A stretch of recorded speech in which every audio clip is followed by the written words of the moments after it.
Hello champs. तो आज मैं आपके लिए लेकर आई हूँ प्रिंसिपल्स ऑफ मैनेजमेंट चैप्टर से रिलेटेड कुछ multiple choice questions, 1 markers, MCQs. बच्चों के लिए हमेशा एक ट्रिकी पार्ट होते हैं, जैसा हमने अभी देखा भी जो अभी आपके बोर्ड एग्जाम्स हुए हैं, अकाउंटेंसी, इकोनॉमिक्स, मैथमेटिक्स। कुछ 1 मार्कर्स ऐसे थे जो बच्चों को ट्रिकी लगे, तो वही बच्चा अच्छे से 1 मार्कर्स में स्कोर कर सकता है जिसने इन डेप्थ पढ़ाई की हो, अच्छे से पढ़ाओ, वही पूरे नंबर ले सकता है 20/20। सो बिजनेस स्टडीज में भी इन डेप्थ आपको हर पॉइंट का मतलब पता होगा, तभी आप ये अच्छे से सॉल्व कर पाएंगे। इसीलिए मैं आपके लिए लेकर आई हूँ ये वीडियो। तो चलिए देखते हैं। Which of the following statements is true with reference to principles of management? The principles of management have evolved, मतलब जितना इनको इवॉल्व होना था हो चुके हैं। The principles of management are yet to be evolved. The principles of management are in the continuous process of evolution, या none of the above। तो इसका सही आंसर है कि प्रिंसिपल्स ऑफ मैनेजमेंट बदलते रहते हैं, बदलते समय के साथ साथ हम इनको नए नए मीनिंग्स देते रहते हैं। जैसे आपको मैं दिखाती हूँ आपकी बुक में कि जब हम इक्विटी की बात करते हैं, इक्विटी जो कि हेनरी फ्योल का एक प्रिंसिपल है कि हमें या मैनेजर को बहुत ही काइंड बिहेवियर रखना चाहिए अपने सबऑर्डिनेट्स के लिए और काइंडलीनेस से उनको डील करना चाहिए। तो क्या इक्विटी सिर्फ ये कहता है कि ह्यूमन बीइंग्स के साथ आपको काइंड बिहेवियर रखना चाहिए? नहीं, आजकल बदलते समय के साथ साथ हम कहते हैं कि इक्विटी या काइंडनेस आपको सोसाइटी के लिए भी शो करनी चाहिए, एनवायरनमेंट के लिए भी शो करनी चाहिए। तो कैसे बदलते समय के साथ साथ हम अलग अलग मीनिंग्स दे रहे हैं इन प्रिंसिपल्स को, तो ये कॉन्टिन्यूसली इवॉल्व कर रहे हैं विद द चेंजिंग सिचुएशंस। जैसे if one were to talk of equity today, it does not apply to wages alone. सिर्फ ये नहीं कि उनको इक्विटेबल वेजेस देनी है। Value to the customer, care for the environment, dealings with business associates would all fall in this purview. और यहाँ पे भी आप देख सकते हैं interpretation of the principles also assumes newer and contemporary meanings with the change in time. तो कैसे बदलते हुए सिचुएशन के साथ साथ हम अलग अलग मीनिंग्स देते हैं इन प्रिंसिपल्स को। So they are in the continuous process of evolution. Now, by profession, F.W. Taylor was a mechanical engineer. F.W. Taylor जो थे अमेरिकन मैकेनिकल इंजीनियर थे, और जो हेनरी फ्यूल थे वो फ्रेंच माइनिंग इंजीनियर थे। राइट, याद रखेंगे, mechanical engineer. Okay, The principles of pure science are considered to be dash in nature। जो साइंस के प्रिंसिपल्स हैं, आई थिंक ये आप गैस कर सकते हैं, फ्लेक्सिबल तो नहीं होते, रिजिड, क्रिएटिव या नन ऑफ द अबव। तो रिजिड होते हैं, उनको एज इट इज आपको अप्लाई करना होता है। वही प्रिंसिपल्स ऑफ मैनेजमेंट फ्लेक्सिबल होते हैं, they can be modified according to a given situation. Right, आगे देखते हैं। Which of the following statements best describes the techniques of management? First, let me show you this. देखिए, जो techniques है, जैसे Taylor ने जो टेक्निक्स दी हैं, टेक्निक्स आर प्रोसीजर्स और methods which involve a series of steps to be taken to accomplish desired goals. These are the procedures or methods. जैसे आप 1 मार्कर के लिए ये प्रिपेयर करके जाएं कि टेक्निक्स और प्रिंसिपल्स में क्या डिफरेंस होता है। टेक्निक्स कुछ मेथड्स होते हैं, प्रोसीजर्स होते हैं, और जो प्रिंसिपल्स हैं वो गाइडलाइंस होती हैं सिचुएशन से डील करने के लिए। राइट, सो अब हम आंसर कर सकते हैं कि टेक्निक्स के बारे में हमें क्या लिखना है। It is a set of guidelines to take decisions and actions. नहीं, वो तो प्रिंसिपल्स होते हैं। It is a procedure which involves a series of steps to be taken. आगे देखते हैं। They are general rules for behaviour of individuals. नहीं, ऐसा नहीं है। So B is the correct option. अभी मैंने आपको बुक में भी दिखा दिया है। आगे देखते हैं। The principles of management have been developed on the basis of observation, experimentation, personal experiences, all of the above. तो ऑल ऑफ द अबव, कुछ एक्सपेरिमेंट्स भी किए, ऑब्जर्वेशंस भी की। जैसे जब हम पढ़ते हैं टेलर की टेक्निक्स, उन्होंने जैसे मोशन स्टडी में Taylor along with his associate Frank Gilbert were able to reduce motions in the process of bricklayering from 18 to just 5, and they used a lot of stopwatches and colors and symbols to identify different motions। तो observation भी है, experience भी है, experimentation भी है। आगे देखते हैं. Which of the following statements is or are true with respect to principles of management? The principles are guidelines to actions. Yes, हम पढ़ते हैं features में भी general guidelines. The principles denote cause and effect relationship. Yes, features में है, nature में. Principles help the manager to take decisions while performing various management functions. Yes, they give you a good guideline to take decisions. So all of the above. आगे देखते हैं. The principles of management are intended to be applied to all types and sizes of organizations. This statement reflects that principles of management are. पहले तो मैं आपको जो nature है principles of management की वो रिवाइज करवाऊँ. उसका हमने एक बहुत ही फनी सा निमोनिक बनाया हुआ है क्लास में. This is municipal corporation of Chandigarh ने फ्रेग्रेंस गार्डन में फ्लावर्स उगाए.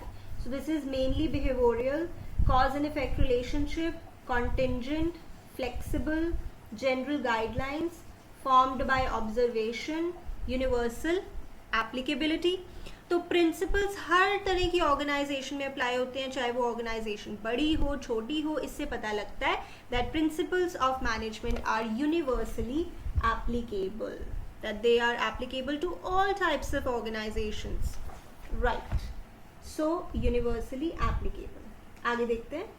The principles of management do not provide ready-made straight-jacket solutions to all managerial problems.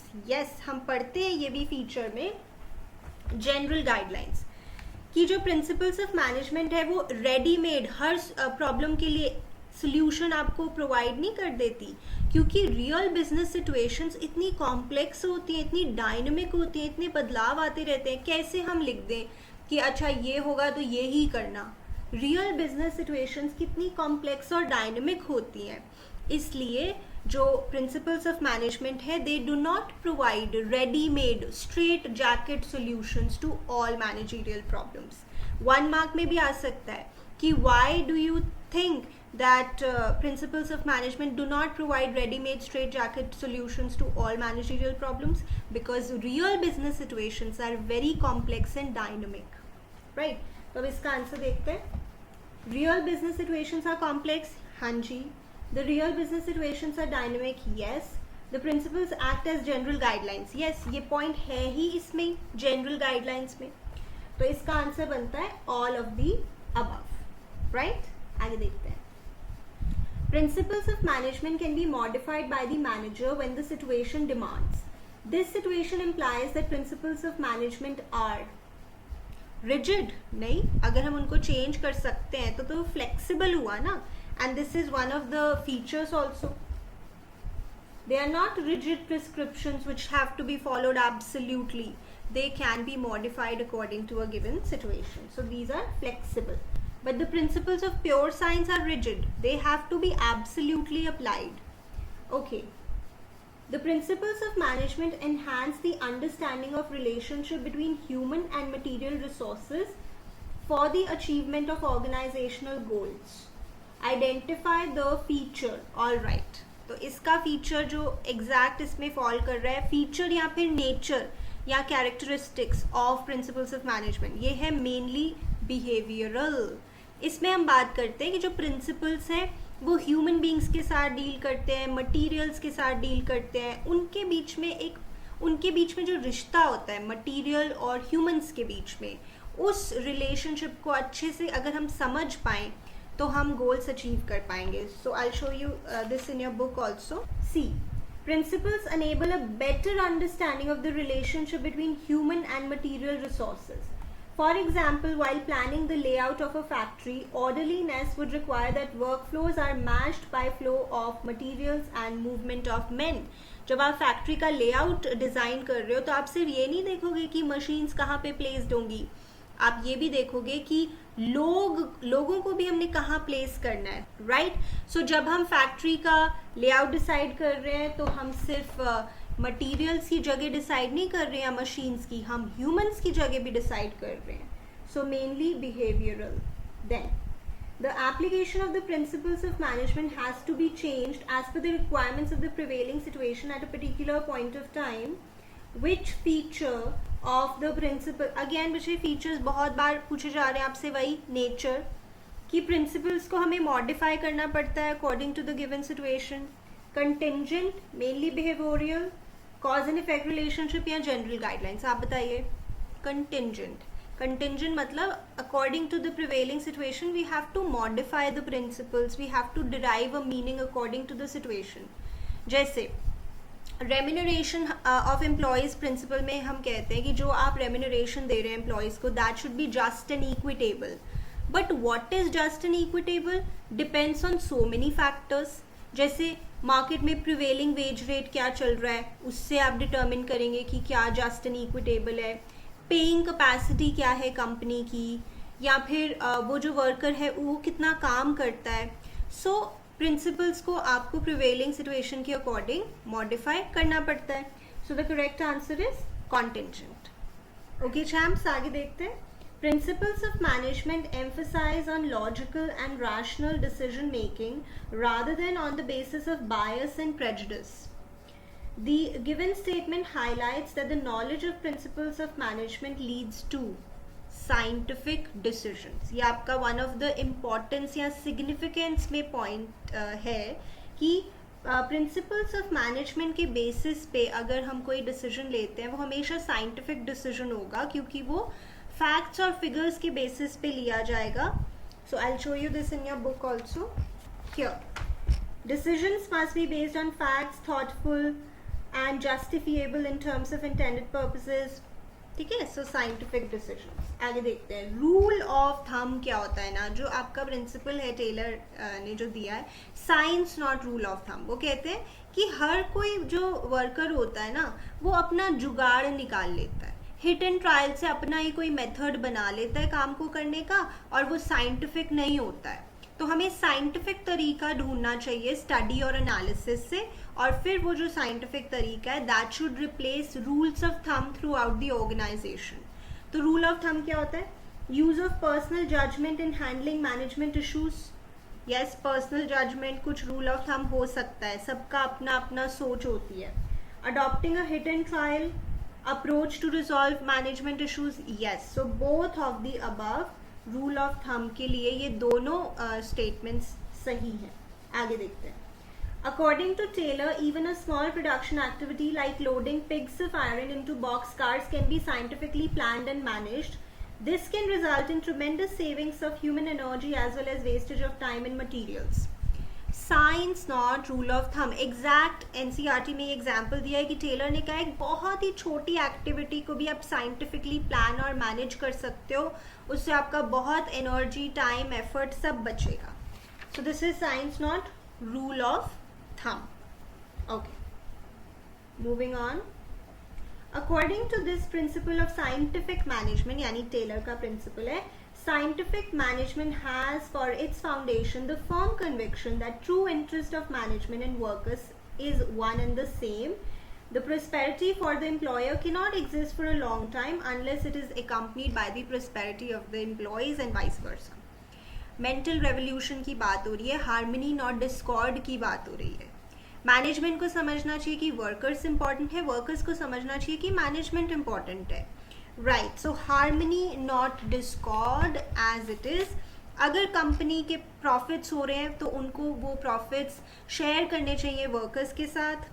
देखिए, एज इट इज लाइन्स है, scientific management has for its foundation the firm conviction कि दोनों का interest same ही actually देखा जाए, दोनों एक दूसरे के लिए इम्पॉर्टेंट है. एम्प्लॉयर अगर सोच ले बस मैं ही पैसे कमा लूँ और इनको ना दूँ, ज़्यादा दूर तक नहीं वो जा पाएगा. और अगर वर्कर सोच लें कि बस ये हमें ही पैसे देता रहे, खुद कुछ ना रखे अपने पास, तो भी ऑर्गेनाइजेशन ज़्यादा दूर तक नहीं जा पाएगी. Right, so this is harmony not Discord. आगे देखते हैं. According to this principle of scientific management, the employees should be rewarded for their suggestions, which results in substantial reduction in cost. मैं हमेशा ये बताती हूँ कि फ्योल भी कहते हैं कि एम्प्लॉयज़ की सजेशन सुननी चाहिए, और टेलर भी कहते हैं कि एम्प्लॉयज़ की सजेशन सुननी चाहिए. इनफैक्ट अगर उनकी सजेशन से कुछ अच्छा होता है कंपनी के लिए तो उनको रिवॉर्ड भी देना चाहिए. फ्योल ये कहते हैं इनिशिएटिव में, और टेलर ये कहते हैं कोऑपरेशन नॉट इंडिविजुअलिज्म में. राइट, आप देख सकते हैं यहाँ पे Management should not close its ears to any constructive suggestions made by the employees. In fact, they should be rewarded if their suggestion is good, right? So cooperation, not individualism. Okay, champs. According to Taylor, each specialist is to be assigned work according to his or her qualities. The employees who possess technical mastery should be involved in planning work, whereas those with energy and good health may be assigned execution work. Name the related principle of scientific management. This is one of my favorite questions because वो कहीं ना कहीं आपका दिमाग functional foremanship की तरफ लेके जा रहे हैं, प्लानिंग और एग्जीक्यूशन को सेपरेट करते हैं जैसे, और स्पेशलिस्ट की भी बात की गई है. फंक्शनल फोरमैनशिप में हम कहते हैं 8 स्पेशलिस्ट होने चाहिए, बट फंक्शनल फोरमैनशिप तो एक टेक्निक है और यहाँ पे प्रिंसिपल पूछा है, तो कितना अच्छा क्वेश्चन है, ध्यान से आपको करना है. तो प्रिंसिपल तो 4 ही हैं given by Taylor. Principles of scientific management: science not rule of thumb, harmony not discord, cooperation not individualism, और development of each and every person to his or her greatest efficiency and prosperity, जिसमें से development of each and every person to his or her greatest efficiency and prosperity कहता है कि काम को आपको उसी पर्सन को देना चाहिए जो उसे करने में एक्सपर्ट है. काम उसकी मेंटल, फिजिकल, इंटेलेक्चुअल कैपेबिलिटीज़ के अकॉर्डिंग आपको उसे देना चाहिए. So it is a beautiful question because somewhere they are taking your mind to functional foremanship, but that is a technique, that is not a principle. So let me show you this in your book, development of each and every person वाला जो principle है कि जो काम है वो person की physical, mental, intellectual capabilities के according उसको देना चाहिए. So the correct answer is C. आगे चलते हैं. Considering the fact that it is difficult to find one single person with all the needed qualities, Taylor suggested appointment of 8 specialists through this technique. Functional foremanship, yes of course, जिसकी बात अभी हम कर रहे थे. अब कौन स्पेशलिस्ट होते हैं? सो टेलर कहते हैं कि जो फोरमैन होता है वो एक बहुत ही इंपॉर्टेंट पर्सन होता है क्योंकि वो वर्कर्स के डायरेक्ट कांटेक्ट में होता है ऑन अ डेली बेसिस, और वर्कर्स ने ही मेन काम करना है फैक्ट्री में. तो फोरमैन एक इतना इम्पॉर्टेंट पर्सन है कि उसमें कई खूबियाँ होनी चाहिए, उसमें कई क्वालिटीज़ होनी चाहिए जैसे intelligence, education, tact, grit, honesty, good health, energy, manual dexterity, judgement, और इतनी सारी खूबियाँ एक पर्सन में तो हो नहीं सकती. इसलिए 8 लोगों को ये काम सौंपा गया है फोरमैन का. जैसे प्लानिंग और प्रोडक्शन इंचार्ज के अंडर आप देखते हैं जो डायग्राम है फंक्शनल फोरमैनशिप का, प्लानिंग इंचार्ज के अंडर जैसे हम पढ़ते हैं instruction card clerk, root clerk, time and cost clerk, disciplinarian, और प्रोडक्शन इंचार्ज के अंडर हम पढ़ते हैं speed boss, gang boss, repair boss, inspector. So that is functional foremanship. एक पर्सन में सारी खूबियाँ नहीं हो सकती, इसलिए 8 स्पेशलिस्ट को प्रपोज किया गया है कि वो फोरमैन का काम करें. Okay, the concept of work study techniques. Now let me tell you जो टेक्निक्स गिवन बाय टेलर हैं जिनको हम 8 पार्ट्स में डिवाइड करते हैं: method study, motion study, fatigue study, time study, functional foremanship, standardisation, simplification और डिफरेंशियल पीस वेट सिस्टम. उसमें से जो स्टडी जिनके आगे हैं यानी time study, method study, motion study, fatigue study, उन सबको मिला के हम वर्क स्टडी टेक्निक्स भी कहते हैं. राइट, सो इसका आंसर है ऑल ऑफ दी अबव. आगे देखते हैं. The objective of this technique of scientific management is to reduce a given line or a product to fixed types, sizes and characteristics. Name the technique. Okay Shams, so इसका answer है standardization.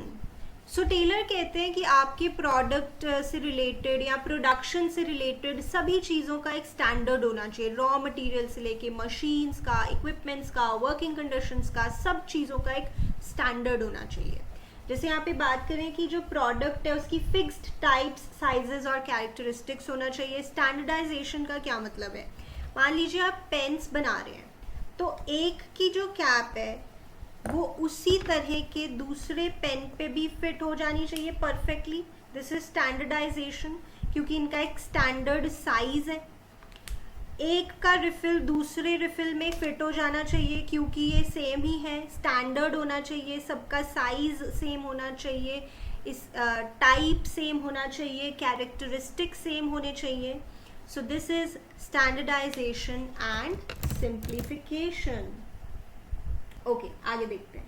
This technique of scientific management helps in development of the concept of assembly line, which is widely used in automobile companies. Okay, assembly line जैसे आपने अगर car बनते हुए देखा है कभी डिस्कवरी चैनल पे, तो कैसे उस पे कैसे पार्ट्स अटैच होते जाते हैं, जैसे कैसे वो चलती है, उसके डोर्स लग रहे हैं, टायर्स लग रहे हैं, फिर पेंट हो रहा है, दैट इज असेंबली लाइन. और फोर्ड मोटर्स ने इसको बहुत सक्सेसफुली यूटिलाइज किया है. तो ये पार्ट है आपके मेथड स्टडी का, जैसे आप देख सकते हैं असेंबली लाइन, और ये इसको ऑटोमोबाइल कंपनीज बहुत ही सक्सेसफुली यूज करती हैं. सो दिस इज मेथड स्टडी. आगे देखते हैं. Which of the following is an objective of time study. Okay, time study में जैसे हम पढ़ते हैं स्टैंडर्ड टाइम काम को करने का इतना लगना चाहिए, इससे ज़्यादा टाइम नहीं लगना चाहिए. अच्छा, अगर काम को करने में इतना टाइम लगेगा तो कितने वर्कर्स चाहिए. फिर तो इसके जो ऑब्जेक्टिव्स हैं वो तीनों हैं. To determine the number of workers to be employed, yes, कितने लोग चाहिए ये भी हम देख लेते हैं टाइम स्टडी से. कि मान लीजिए जैसे उन्होंने एग्जाम्पल दिया है कि एक बॉक्स को बनाने में 20 मिनट्स लगते हैं. ठीक है, तो 1 घंटे में 3 बॉक्सेस बन सकते हैं. नॉर्मल वर्किंग आवर्स एक दिन में होते हैं फैक्ट्री में, एक शिफ्ट में 8 आवर्स, जिसमें से 1 आवर का आप रेस्ट और लंच अगर माइनस कर दो तो 7 आवर्स. 1 घंटे में 3 बॉक्सेस, तो 7 आवर्स में 21 बॉक्सेस बनने चाहिए. राइट. अब अगर सपोज हम कहते हैं कि हमें 210 बॉक्सेस बनाने हैं एक दिन में, तो हमें कितने वर्कर्स चाहिए? 10 वर्कर्स चाहिए. राइट. तो टाइम स्टडी से हम ये भी बता देते हैं कि हमें कितने वर्कर्स चाहिए. The number of workers to be employed to formulate suitable incentive schemes. Of course अगर कोई वर्कर फिर ज़्यादा टाइम ले रहा है या 21 बॉक्सेस नहीं बना पा रहा है, तो उसको फिर कम पैसे मिलेंगे, या जो उससे ज़्यादा बना रहा है उसको ज़्यादा पैसे मिलेंगे. जैसे डिफरेंशियल पीस वेज में हम पढ़ते हैं. To calculate labour cost. Actually इसके ऑब्जेक्टिव्स तीनों हैं. आगे देखते हैं. This technique of scientific management aims to determine the amount and frequency of rest intervals. ये तो बच्चों की फेवरेट टेक्निक है, फटीग स्टडी. राइट. कि पढ़ते पढ़ते थक जाते हैं तो हमको रेस्ट चाहिए. ऐसे ही वर्कर्स भी काम करते करते थक जाते हैं, कोई भी, तो सबको रेस्ट इंटरवल्स चाहिए. तो आप बताइए कौन सी टेक्निक है? इसमें से तो कोई भी नहीं है, क्योंकि इसका आंसर तो फटीग स्टडी है, ऑप्शन में ही नहीं है. The technique of differential piece rate system was developed by Taylor in order to. Piece wage system आपको पता है कि जो स्टैंडर्ड या उससे ज़्यादा यूनिट्स बनाएगा उसको पर यूनिट कुछ और रेट मिलेगा वेजेस का, और जो उससे कम बनाएगा उसको पर यूनिट कुछ और रेट मिलेगा वेजेस का. So this is to differentiate between efficient and inefficient workers. Yes. To discriminate between efficient and inefficient workers. Yes, of course ये है एक इसका objective. Reward the efficient worker. Absolutely उसको ज़्यादा पैसे मिलेंगे. मोटिवेट द इनएफिशिएंट वर्कर, क्योंकि जो डिफरेंस होगा वेजेस में वो that would be enough to motivate the inefficient worker to work harder. तो yes, all of the above. आगे देखते हैं. The application of this principle of management leads to higher production and better work for the same effort. Identify the related principle. Okay, मैं आपको बता दूं इसका सही आंसर है डिविजन ऑफ वर्क. उसमें हम पढ़ते हैं specialisation is the best way to utilise human effort. अगर आप काम उस पर्सन को दोगे जो उससे करने में एक्सपर्ट है, तो देखना कम समय में ज़्यादा काम होगा. राइट. और अगर आप ऐसे पर्सन को काम दे दोगे जो जिसे उसकी समझ ही नहीं है, तो कितनी देर लग जाएगी और काम अच्छे से नहीं हो पाएगा. So better work for the same effort, ये हम बात करते हैं डिविजन ऑफ वर्क में. I show you also, of course given by Fayol. ये देखिए, specialisation is the most efficient way to use human effort. Division of work is to, the intent of division of work is to produce more and better work for the same effort, right? Okay. According to this principle of general management, यानी fuel का principal बताना है, an organization should build safeguards against abuse of managerial power, but at the same time a manager should have necessary authority to carry out responsibility. Of course ये है authority and responsibility कि अगर आपने जिम्मेदारी दी है किसी को काम करने की तो उस हिसाब से उसको फिर पावर भी दो, अथॉरिटी भी दो, तभी अच्छे से काम हो पाएगा. और बट मेक श्योर करो कि कोई अपनी पावर का मिसयूज ना करे. So this is authority and responsibility. Then name the principle of management suggested by Henri Fayol which advocates that there should be good superiors at all levels, clear and fair agreements, judicious application of penalties. मैंने पिछले case studies related video में भी discuss किया था कि discipline के लिए हमें चाहिए JCG, judicious application of penalties, clear and fair agreements, good superiors at all levels. Please go and watch that video. आपको इसका मतलब भी बताया मैंने, और जो फ्यूल से रिलेटेड मैंने सारे प्रिंसिपल्स डिस्कस किए एक वीडियो में, उसमें भी आई हैव क्लियर्ड कि इसका मीनिंग क्या है. तो इसका आंसर है डिसिप्लिन, और वो हमें ऑप्शन में कहीं दिख नहीं रहा है, so none of the above. Alright, आगे चलते हैं.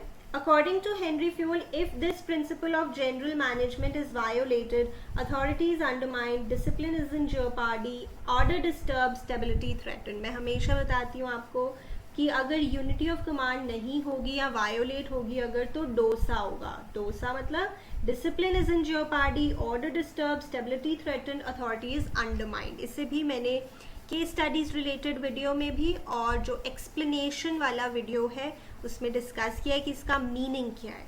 सो unity of command is the correct answer.